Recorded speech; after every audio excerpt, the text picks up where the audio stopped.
आखिर पूरी दुनिया में जो 57 देश हैं जहां बीजेपी और आरएसएस की कोई ब्रांच नहीं है, वहां पर कत्लो गारत क्यों हो रही है?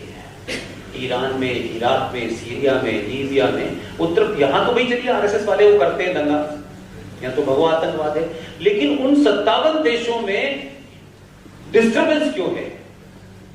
और जब भी कोई पूरी दुनिया में कहीं कोई हलचल होती है तो ये मुसलमान रोहिंग्या का हो, बांग्लादेश का हो, कि किसी 57 देशों में नहीं जाता जहां इस्लाम के मानने वाले, जहां गैर इस्लाम के मानने वाले लोग जाते वही हैं। ये फ्रांस भी जाएंगे, ये जर्मनी भी जाएंगे, ये इंग्लैंड भी जाएंगे, भारत भी आएंगे, जबकि भारत का उपराष्ट्रपति बता रहा है कि मुसलमान यहां सुरक्षित नहीं है। मैं भी सुरक्षित नहीं हूं, लेकिन उसके बाद भी आ रहे हैं।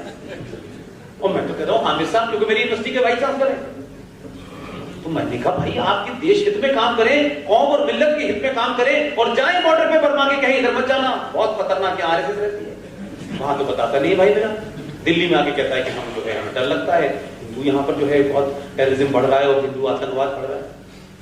तो दो चीजों को देखें, एक मैनिफेस्टो का जारी होना, और मैनिफेस्टो में जो 4 बड़ी चुनौतियां हैं वो भारत की आंतरिक सुरक्षा के लिए खतरा है।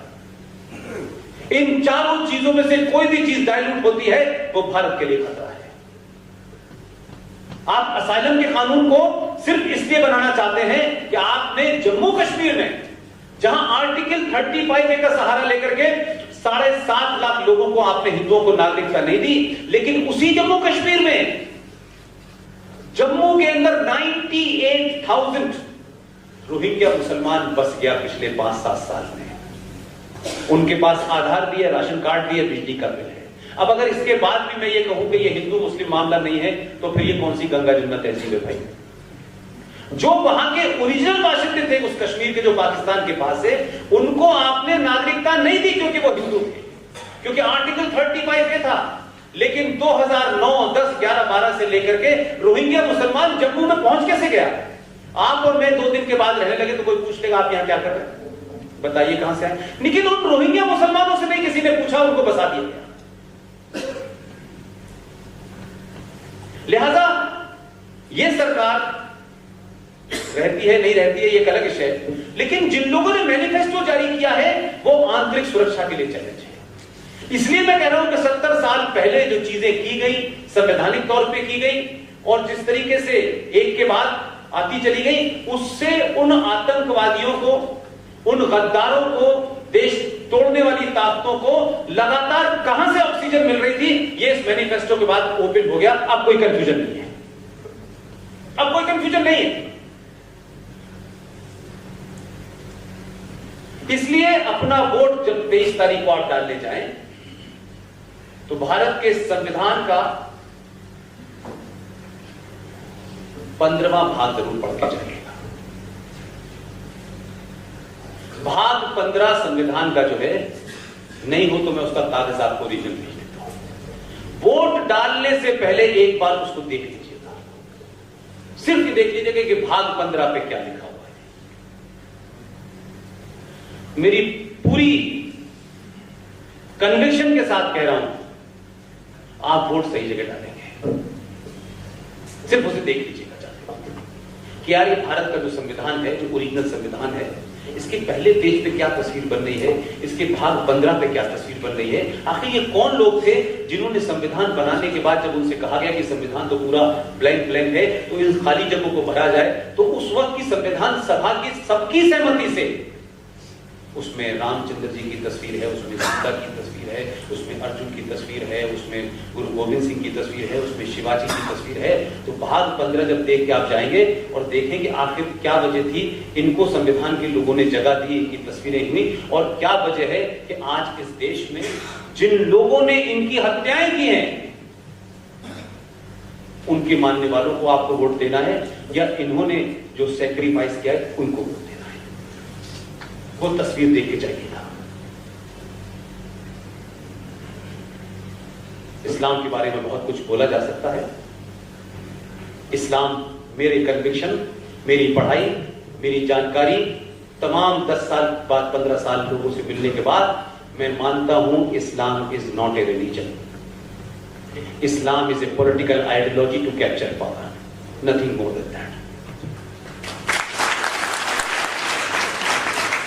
किसी के धर्म, किसी की भावना को मैं ठेस नहीं पहुंचाना चाहता, लेकिन किसी की भावना और किसी का अधिकार और किसी का धर्म अगर मेरी भावना को ठेस पहुंचाएगा तो मैं उससे दुगनी ठेस पहुंचाऊंगा।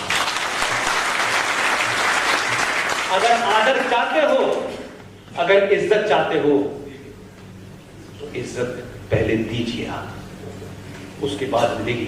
ये फ्री में नहीं मिलने वाली आपको कि एक आदमी, मैं जा रहा हूं कल परसों, मुझे बुलाया हुआ हैदराबाद में,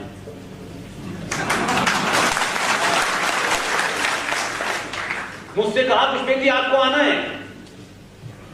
मैंने यहां जो हमारे साथी हैं हरीश भाई, इन्होंने बड़ौदा में 2 प्रोग्राम रखे, मैंने कहा एक कैंसिल कर दीजिए 9 तारीख का, क्योंकि 9 तारीख को शाम 5 बजे वहां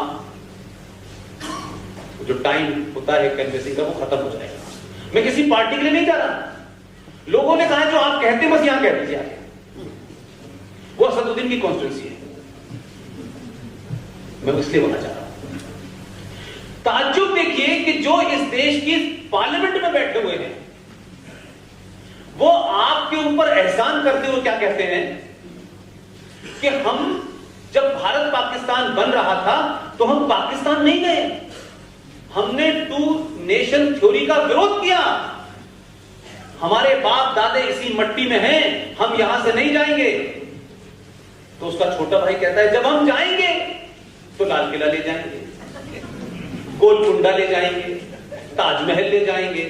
तो भाई मैंने कहा 47 में भी गए थे, अभी तक तो ये यही है। उन लोगों का इतिहास इस देश को बताने की आवश्यकता नहीं है भाई, जिनका दादा सैयद कासिम रिजवी 1946 में मजलिसे इत्तेहादुल मुस्लिमीन उस पार्टी का चीफ था। उसने भारत में विलय के लिए, कि भारत से विलय ना हो, इसके लिए सशस्त्र विद्रोह किया और 1 लाख रजाकारों की फौज बनाई जिसने भारत की सेना से लड़ाई की। वो तो आज के देश का, आपके राज्य का बड़ा भला है, बड़ा कर्म है कि आप लोग भी आज भी 50-50 साल बाद भेजते हो, जरा जल्दी जल्दी भेजें। उस आदमी ने इसको तय किया और ऑपरेशन हुआ, और ऑपरेशन के बाद जो रजाकार थे उनकी खूब तोड़ाई की, कासिम रिजवी को जेल में डाला, लिखित में उसने कहा कि मुझे छोड़ दो, मैं सीधा पाकिस्तान जाना चाहता हूं।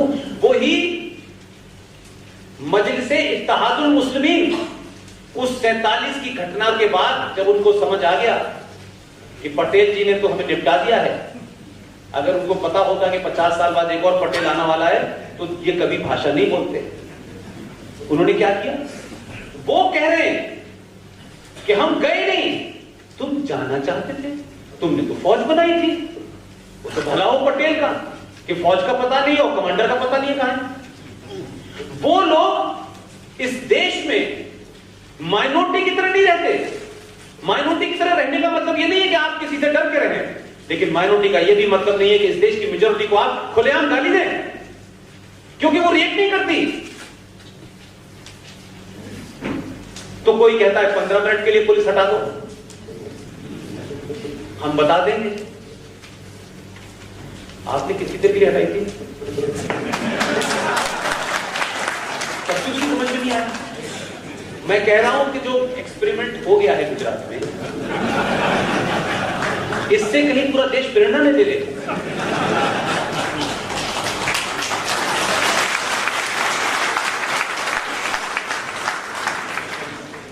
इतने बड़े जलसे को इतने प्रबुद्ध लोगों के सामने बोलना, मेरी ना तो इतनी उम्र है, ना मेरा इतना ज्ञान है, और आप मेरी बात सुने इतनी देर तक, इतने धैर्य के साथ सुने, इतने तहम्मुल के साथ सुने।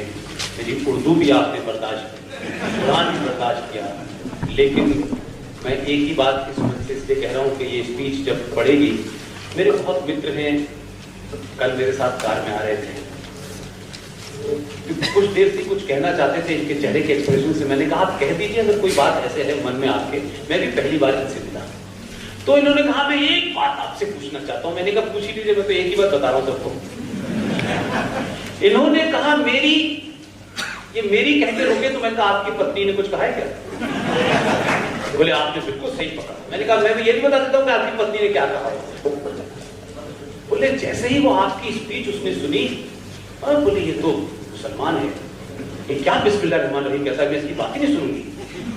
मैंने कहा यार मैं तो 10 सेकंड के लिए बोलता हूं, उतने में मुझे मुसलमान बना दिया आपने। तो ये जो बिस्मिल्लाहिर्रहमानिर्रहीम के बारे में बहुत सारे लोग लिखते हैं, बहुत सारे लोग कहते हैं आप जय श्री राम क्यों नहीं कहते। मैंने कहा जय श्री राम के लिए यूपी में मुख्यमंत्री है तो यार तो कहते रहे ना भाई। बिस्मिल्लाहिर्रहमानिर्रहीम का सिर्फ इतना ही मतलब होता है कि मैं अपनी बातचीत अल्लाह का नाम लेके शुरू करता हूं। अब मुझे बताइए ये नाइंसाफी है कि नहीं मैं 1 घंटे तक कुरान शरीफ पे बोलूं, मोहम्मद साहब पे बोलूं और अल्लाह का नाम ले लूं, उसका ग्रेटफुल होके तो बात करें। आप लोगों ने मुझे सुना, सच बता रहा हूं कि इतने सारे प्रोग्राम्स हुए, इतनी तादाद में, इतने पेशेंस के साथ, इतने डिसिप्लिन के साथ, इतने प्रबुद्ध लोग किसी शहर में मुझे सुनने आए, इसके लिए मैं आपका तहे दिल से शुक्रगुजार हूं। लेकिन इसी वादे के साथ मैं आपसे कह रहा हूं कि ये पानीपत का चौथा युद्ध है, इसमें गलती मत कीजिएगा।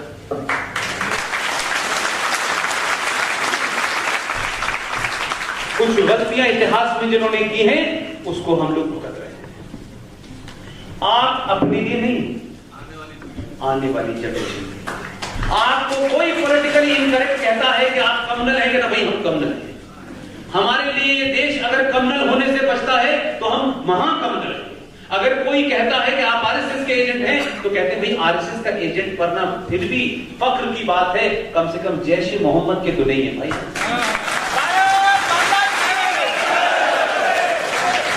बहुत बहुत शुक्रिया, खुदा हाफिज।